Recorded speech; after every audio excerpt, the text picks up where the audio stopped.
سڵاو لە قوتابیانی پۆلی 12 دوا بابەت لە بابەتەکانی وحدەی سێم باز دەکەین کە قەسیدەیەکی جاهیلیایی طرفەی کوڕی عەبد قەسیدەی طرفەی کوڕی عەبد سەرەتا شتێک دەربارەی ژیانەکەی دوای پاشان دێنە شیکردنەوەی ئەو قەسیدەیە کە گوتمانی چێیە طرفەی کوڕی عەبد بەڵام ئاگادار بە لێرە نووسیتی چێ معەلەقە نووسیتی معەلەقە کەواتە هەروەکو چۆن زوهەیری کوڕی ئەبی سولما یەکێک لە ئەسحاب المعەلەقات بوو طرفەش یاخود طەرەفە بە دوو فەتحەش خوێندرایتەوە ئەویشیان یەکێک لە شاعیرەکانی معەلەقاتە ئەدی چۆن جیاوازیان پێ بکەین کاتێ لە وزاری دێتەوە ئەگە دەربارەی زوهەیری بوو دەڵێ شاعر حەکیم من ئەسحاب المعەلەقات شاعرێکی کەوا حکمەی هەیە لە ئەسحاب المعەلەقات بەڵام ئیتارفەی حکمە نییە بەڵکو چیە ئیوی فەخرە ئیوی فەخرە حکمە نییە بەڵام ئەویشیان وەکو زوهێری معەلەقەی هەیە ئەسحاب المعەلەقاتە بەڵێ گوتم کەمێک دەربارەی ژیانەکەی قسە دەکەین دەڵێن زۆر بە کورتی ژیانەکەی لە مەنهەجی تو دەرێ ولد نحو سنة 538 نزیکی ساڵی 538 زاینی لەدایک بووە وتوفیەکەی وەفاتی کردیا حوالی نزیکەی 564 564 زاینی کەواتە تەنها باسی لەدایک بوونەکە و مردنەکەی کردیا ئەگە تەمەشا بکەی تەمەنی زۆر کورد بووە لۆیێ دەتانین ئەگە لە وزاری هاتەوە ئاگدار بە بڵێن شاعر شاب شاعر شاب شاعرێکی گەنجە بە بەراورد بە زوهەیری کوڕی ئەبی سولما کە 97 ساڵ ژیا بوو ئەو معەمەڕ بوو ئەو تەمەن درێژ بوو بەڵام ئەوە گەنجە شابە زوو وەفاتی کردیا ئێستا دەچینە سەر قەسیدەکەی دەخوێنینەوە و شیکردنەوەشی لە بۆ دەکەین إذا القوم قالوا من فتى خلت أنني عنيت فلم أكسل ولم أتبلد ولست بحلال الطلاع مخافة ولكن متى يسترفد القوم أرفدي ألا أي هذا اللائم أشهد الوغى وأن أحضر اللذات هل أنت مخلدي لعمرك إن الموت ما أخطأ الفتى كالطول المرخي وثناياه باليد أرى قبر نحام بخيل بماله كقبر غوي في البطالة تفسدي بل أو قصيدة كي طرفة بزانين سدرية بكينا كردي لو بريستان إذا القوم قالوا من فتن كاتي كوا كسانو آزيزانو تيركم بانجي گەنجێک دەکەن دەڵێن کا گەنجەکە کا پاڵەوانەکە بەبێ ئەوەی ناوم بینن خلت أنني عنيت یەکسەر خەیاڵم بۆ ئەوە دەڕوا دەڵێم ئەوە بانجی منیان کرد لەبەر ئەوەی ئەگەر گەنج هەبی هەر خۆمم تەرفەوا دەڵێ فلم أكسل ولم أتبلدي منیش ئەو سیفەتە منیە تەمبەڵ و تەوەزەڵ بم خۆم بخافرێنم هەروەها خۆشم بێ ئاگا ناکەم و زۆر بە چست و چاڵاکی دەچم وەڵامی تیرە و ئازیز و کەسوکارەکانم دەدەمەوە ولست بحلال الطلاع مخافة من کەسێک نیمە کەوا لە ترسی ئەوەی دوژمنان بەسەرمدا بدەن یان لە ترسی ئەوەی میێوانم بێ کەسێکی ڕەزیل بم بچم خانووی خۆم لە شوێنە بەرزەکان و لە دوورە ماڵام بکەم نا من لە ناو هاوڵاتیان و کەس و کاری خۆم دەژیم دوورەوان ناژیم و لە شوێنی بەرز بەرز لە ترسان خۆم جیا ناکەمەوە ولكن متى يسترفد القوم أرفدي بەڵکو خۆم چاوەڕێی ئەوەم هەر کاتێک کەس و کارم کەسێک دراوسەیەک خزمێ بانگم بکە ئیشی بە من بی داوای یارمەتیم لێ بکە دەچم بە پیلوە دەچم و هاوکاری دەکەم و یارمەتی پێدەگەێنم ئەلا ئەی هذا اللائم گوێ بگرە ئەی ئەو کەسەی کەوا تۆ لۆمەی من دەکەی و ڕەخنەم لێ دەگری ئەشهد الوغا ڕەخنەکەت لە من چییە ڕەخنەکەت لە منە ئەوەیە زۆر بەشداری جەنگ دەکەم ڕەخنەکەت ئەوەیە زۆر کەسێکی شەڕاوی ما وأن أحضر اللذات هەروەها ڕەخنەی دووەمیشت لە من ئەوەیە کەوا من کەسێکم زۆر ئەو پارە و سامانەی لە دەستمە دەستم بڵاوە و زۆر لە لەزەت و لەو شتانە سەرفی دەکەم هل أنت مخلدي ئایا ئەگەر هات و من لەسەر قسەی تۆ چیدی بەشداری شەڕێم نەکرد هەروەها چی دیش پارەم خەرج نەکرد دەستی خۆم گرتەوە ئایا تۆ بەرامبەر ئەوەی گرێنتی دەدەیە من کە هەتایە نەمرم بێگومان هەر دەمرم بێگومان تۆ ناتانی گرێنتی نەمری بەم بدەی مادەم هەدەمرم لێم گەڕێ با بە کەیفی خۆم بەشداری جەنگ بکەم و بە کەیفی خۆش ئەوەی دێتە دەستم سەرفی بکەم ئەوە تەڕفە ئەو هادەرێ لە عەمڕوکە سوێند بە تۆ سوێند بە گیانت طبعا ئەوە سوێندێکی جاهیلیە سوێندێکی نەفامیە ئین المەوتە ما ئەخطە الفتە بەسەری تۆ سوێند بە تۆ گەر مردن هات مرۆڤێ ئەجەلی هات ئەجەل هەڵە ناکە لۆ چ گەنجێک هاتبی لۆ ئەو گەنج دەڕوە كالطول المرخي وثناياه باليد نمونەیەک دەینتەوە دەرێ هەروەکو چۆن حەبلێک بینە ئەو حەبلە دوو سەری هەیە کەسێک گرتبی کەسێکی تریش کاتێکەوە ڕای دەچێشی چێ بەردەبتەوە ئەو کەسێک کە حەبلەکەی بەدەستە کەسێکی تر بەرنابتەوە مەرجی ژوایە کاتێکەوە ئەجەلت دێ هاوڕێ و دۆست و ئازیزانت نابە ئەجەلەکە ئەتو دەباتن ئەڕا قەبرە نەحامین بەخیل بمالی دەزانی من لەوەندە دەست بڵاوم ڕەزیلی ناکەم لەبەر ئەوەی بە چاوەکانی خۆم مرۆڤی قرچۆک و ڕەزیلم دیت کەوا زۆر دۆڵەمەند بوو بەڵام زۆر چلێس و ڕەزیل بوو دری نەدەهات پارەکانی سەرف بکە کاتێک کە مرد گۆڕەکەی ویم دیتم گۆڕەکەی وی کە قەبرە غەوی بەڵڵەبەت ئەی قەبری فەقیرێکی دێوانەیە چییە کە هیچ فەرقی نییە لەگەڵ قەبر و گۆڕی کەسێکەوە ئیمکانیەتی مالی زەعیفە فی البەطالەتی تفسەدی دیتم لەو دەشتەی تۆز و خۆر لی دەداتن و هیچ جیاکاریەکی نییە لەگەڵ گۆڕی هەژارەکی بەڵێ وەک دەیبینین لەو قەسیدەی تەڕفە فەخر بەخۆی دەکا شانازی بەخۆی دەکا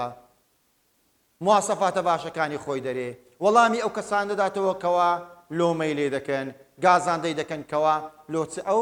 سیفاتانەی هەیە کەواتە قەسیدەکە غەڕەضەکەی دیارە غەڕەضی قەسیدەکەمان فەخرە حکمە نییە غەڕەضی قەسیدەکەی زوهێری کرابی سولمە حکمە بوو بەڵام غەڕەضی ئەو قەسیدەی تەڕفەی بریتیە لە الفەخر جیاوازی بینی فەخر و مەدحیش تێکەڵ نەبی دەمانگۆ مەدحی خەڵکی ترە بەڵام فەخر شانازی بەخۆکردن و پیا هەڵدان بەخۆتە ئێستا دێنە سەر شیکردنەوەی قەسیدەکەی شیکردنەوەیش قەسیدەکەی دەڵێن إذا القوم قالوا إذا أداة الشرطة مرد إذا القوم قالوا من فتى أو منا أمرازي استفهام لبو عاقلان بكاردي بەڵام ما لەبۆ غێر عاقڵیە ئەوەش نیشانەی پرسیار خلت أنني أنا لەبۆ تەوکیدیە لم أكسل ولم أتبلد طبعا لم أداة نفيا لم أداة نفيا ولست بحلال الطلاع مخافة طبعا ليسش نفيا ولكن مهمة بيزانين لكن أداة تعارضة استدراكا وكو غير أنه إلا أن متى يسترفد القوم أرفدي متى زيادة استفهام بكاردي لبو زمن بلام ليرة نا ليرة الشرطية متى يسترفد القوم هركاتي قومك داواي يارمتين لبكن أرفض أمنش هاو كاريان دكم كواتا فعل الشرط جواب شرطي لدوهاتيا ما دام فعل الشرط جواب شرطي هبيتن أو متى ليرة شرطة بمعنى استفهام ناي بيت السيم يعني ألا أي هذا اللائم أو إلانيا أو ألايا استفتاح تنبيه آقدار كدنويا أي هذا اللائم اللائم لائم لسوزن فاعل اسم فاعل للامي هاتيا أشهد الوغى أشهد الوغى الوغى مرادفك الحرب واتا جنك بمعنى يتسدية الوغى يعني الحرب جنك وأن أحضر اللذات أن بس فعل مضارع أن أحضر قوت ما بيدرين مصدر مؤول لقصيدة الرصافي لوحدي دوخين من لێرە بابەتە هەرە مهمەکەمان هەیە کە چەندین جار لە وزاری هاتەوە و لە پێشە چی بەلاغەکەش لەوم باس کردی هەل ئەنتە مخەلیدی هەل ئامرازی ئیستفهامە پرسیارکردن بەڵام لێرە ئیستفهامەکە بە مانای ئینکاری دێ دەرێ ئەنتە لەستە بمخەلیدی تۆ ناتانی من بکەیە نەمر کەواتە ئیستفهامەکە چییە؟ ئینکاریە ئیستفهامەکە ئینکارکردنە ئەدی مخەلید کە میمی مەضمومە و كسر ما قبل الأخيرة مخلد اسم فاعلة أجا مخلد بعد اسم مفعول باش لعمرك قسمة هرچند قسمة جاهلية بلام قسمة سويندا إنه توكيدا كالطول كاف أداة التشبيه كاف مثل كأنه شبه تشبيه لبيت أخير تشبيهك من هيك كتاب تركيزي كالتسر إيماش تركيزي دكين السري أرى قبر النحام بخيل بماله دي غوري سليس دولمنت تشبيه دكا بس با غوري هجارك خالي هاوبش يعني نيوان دبينتو قبر النحام المشبه غوري سليس رزيلكي مشبهة كافك أداة التشبيه قبر غوي كوشيش ليك دراوة قبري هجار قبري ديوانة أو المشبه به دوباره دكما قبري دولا من دوت سليس مشبهة أداتك كافك بو قبر غوي قبري فقيري مشبه به خالي هاو بشنيوان قبري فقير وقبري دولا من دكيتيا كبمعنى أمتي دقين واجه الشبهك خالي هاو بشكا صفتي هاو بشكان التساوي بعد الموت پاشی مرگ هەردووچیان تەساوی و یەکسانن بەڵێ ئەوە کردنە کوردی و شیکردنەوەی قەسیدەکەی مایتمان ئێستا بچینە سەر وشەومانە و وەڵامدانەوەی پرسیارەکان حلال نەک حەلال حلال لە حەلەی هاتیە حلا يعني نشتزيبون حلال يعني ساكن نشتزي الطلاع الأماكن العالية شوينة برزكان الأماكن العالية طبعا عكسكش تبتل الأماكن المنخفضة يسترفد يطلب الإعانة داواي هاوكاري كردن داواي هاوكاري كردن المنية كزور مهمة سنزارق لو زاري هاتي توا يعني الموت قوتمان زمعكي المنايا ما أخطأ الفتى يعني مدة عدم القضاء عليه أجر أتزلينها هادبو بهاللويناي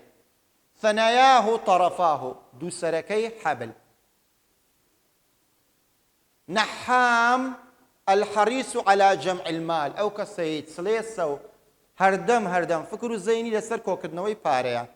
الغوي غوي يعني الضال يعني قمراء بس لو قصيدة بمعنى فقير ديوانه ببارة دي أو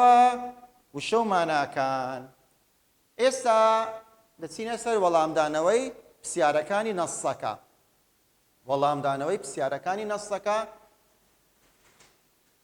بسيار يكم يندلي بما يفخر الشاعر شاعر بماذا يفخر فخري بتذكر طبعا هو يكسر زاني ما غرضك فخره باسي فخر ذكر فيها هلدانو بس خود عقوتك فخري بتذكر يا كميان الشجاعة آزايتي الشجاعة والإقدام آزايتي وهي رجبردن آزايتي وبرو بيشسون أو يكم هروها دوام كرمه ريزداري سخي سيام إعانته الناس يارمتداني خلق تارام يسكن بين أبناء قبيلته ماڵی ویش وەکو ماڵی خەڵکی ترە ماڵی ویش لە ناو گەڕەکە هەژارەکانە زیانیە لە خەڵکی تر کەواتە شانازی بە ئازایەتی و هێرش بردن ڕێزداری و هاوکاری خەڵک هەروەها یارمەتیدانی خەڵک نیشتە جێبوون لە نێوان کەس و کارەکەی خۆی خۆ جیانەکردنەوەی لەیان ئەو پرسیار یەکەم پرسیاری دووەمیان دەڵێ زوهەیری کوڕی ئەبی سولما دەیگوت ئەو کەسەی کەوا لە هۆکارەکانی مردن دەترسێ گەر ئەجەلی بێمردن هەردەیگاتێ ئەگەر لە ئاسمانیش بەرز بیتەوە کەوا گوتمان داوای ئازایەتی و شەجاعەتمان لۆ دەکا پێمان دەرێ نەمری شتێکی مستەحیلە کام بەیت لە بەیتەکانی تەرفەی هەمان مانای ئەو بەیتەی زوهێری هەیە تازە قەسیدەکەی تەرفەمان خید کام بەیتی باسی ئەوەی دەکا ئەجەل هەردەدگاتێ و پێویستە ئازا و چاو نەترسبی و لە مەرگ نەترسێ ئەو بەیتە دەگوت لەعەمڕوکە ئینە المەوتە ما ئەخطە الفتە بە گیانی تۆ بەسەری تۆ مردن بە غەرەتی نایە وەکو حەبلێکی وایە کەوا دوو سەرەکەی هەبی ڕاکێشم بەردەبیەوە کەواتە وەکو لۆم باس کردی زوهەیر و طەرفە و لە عەسری جاهیلی ئەلموتەنەبی و هەر سێکیان يدعون إلى الشجاعة بانقواز لبو آزاتي دكان حجشيان تيا بهانشيان تيا حجة وبهانكيان تيا أويا كوا مردن هرددقاتي حتمية الموت مردن شتيشي حتمية نمري لو كس نبوة ولو كس جنابيتن سيارة چي مهم بوان سياري تر على ما يلام الشاعر أري أو كساني كلوم الشاعر عندك دو غازان داني دكت لسد صفتي غازان داني دكت لسد دو يكم يا خوضه الحروب كسيتي زور الشراوي بو قرد زنجيق روي بدا باوا دان قوت طرفه لقرد شي زور بجداري الشري دكت طبعا زور بجداري الشركة بيقو منزو دكو جري دواميان إقباله على ملذات الدنيا كسيك بو دائما رولا لذتكاني الدنيا بو أو لذتنا شرعية كانش لمشروب وقمار أو زورشتانا والله ام سردمي جاهلي قليا كان لو ينبوش تكنا روايا قليا كان أو بو أجر أتو بارا لوشتانا سرف كي دست بطال دبيو توشي هجاري دبيو لبرستان دمري بسياري تسارميان كباسم كلو برستان قوتم تشبيهي تدايا فقوتم بابتك بيك تسواندنا بابتي تشبيها إما لا سرطاي صار تركيز دكينا ستشبيهي لبيت بينزم دري كاميان مشبه بو وثمان قبر النحام قوري رزي لكي أدي أداتك تسبو أداتك كاف بو أدي مشبه بي كتسبو باسم كله بريستان قوتم قبري هجاري قبري دولمندي وك قبري هجاريا خالي هاو بشي صفتي هاو بشي نيوان قبري هجار دولمندك يتسبو وجه الشبهك بريتي ولا التساوي يكساني بعد الموت لباشي مرك هجار دولمند غوريان وكو يكترا التساوي اوش درباري والله مدانو بسياركي تشبيه بسياري شتري والله قصيدكي طرفي ضلي شاعر وين الشعريكاني لتصور قرتبو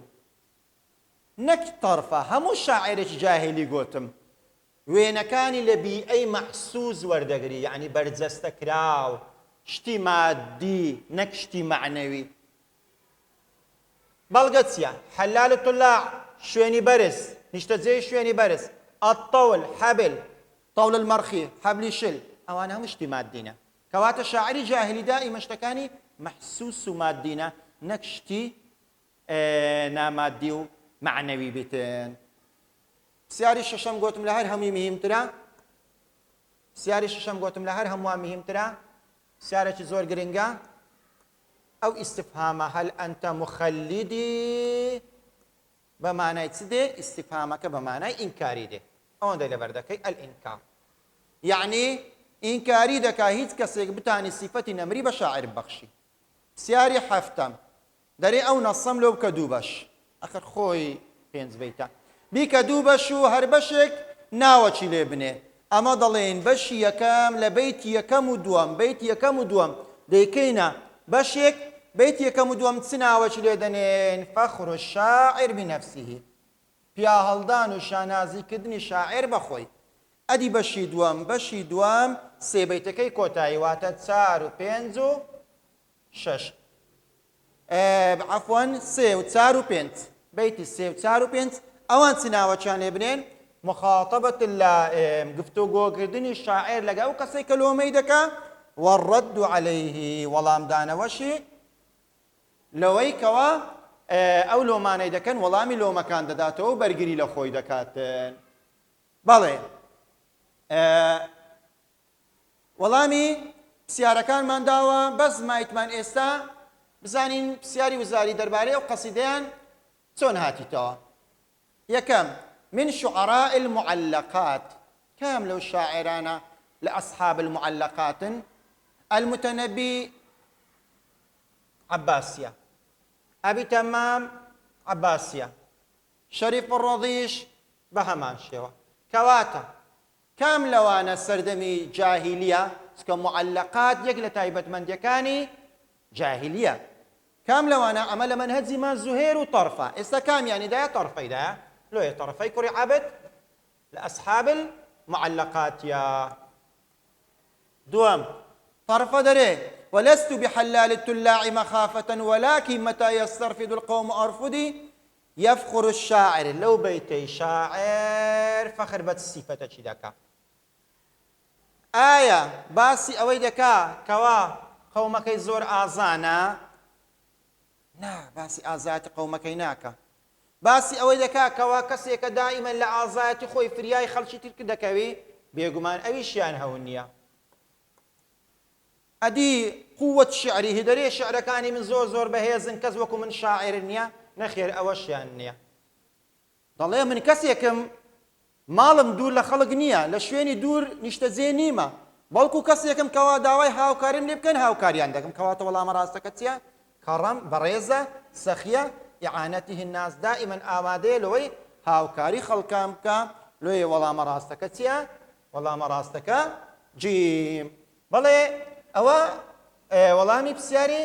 وزاری پرسیاری تری وزاری سێم پرسیار دەڵێتن کە گوتم زۆر مهمە ئەوە چەند جارێکە قسەم کردیە هەل ئەنتە مخەلیدی ئەو ئیستفهامە ئەو پرسیارکردنە ئەو ئیستفهامە پرسیارکردنەکە دەلالەی چییە لەو بەیتەی دەلالەکەی ئایا ئیقرار و ئیثباتە نەخێر ئایا تەعەجوب و سەرسوڕمانە بەو مانایە نایە تعظيم وقورة كردنيش نيا بالكو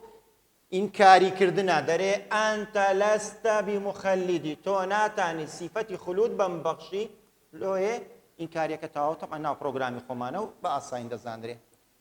سياري تير طرف دري ألا أي هذا اللائم أشهد الوغى وأن أحضر اللذات هل أنت مخلدي يلوم اللائم الشاعر في البيت لسرت سلوم الشاعر ذكره خلق لومە شاعریان دەکەت خوضه الحروب زۆر شەڕاوی و بەشداری زەنجی دەکەت ئێوە تەواوە ئیقبالی على ملذات الدنيا زۆر لە دوو لەزەت بوو ڕاستە ئەوەش تەواوە كلاهما صحيحان دەرێ ئەیوبی هەردووک تەواو بن ڕاستە ئەیوبی هەردووچی تەواو بوو لە قیدال دەرێ زهده في المعيشة کەسێکی زاهد و عابد بوو بێگومان ئەویان غەرەتە لۆیە وەڵامە ڕاستەکە سی بوو کە گوتمان ئەیوبی هەردووچی تەواو بوون بەڵێ قوتابیانی ئازیز لێرە کۆتاییمان بە قەسیدەکەی طرفەی کوڕی عەبدتینا هەر لەگەرەوەش کۆتاییمان بە باسکردنی بابەتەکانی وەحدەی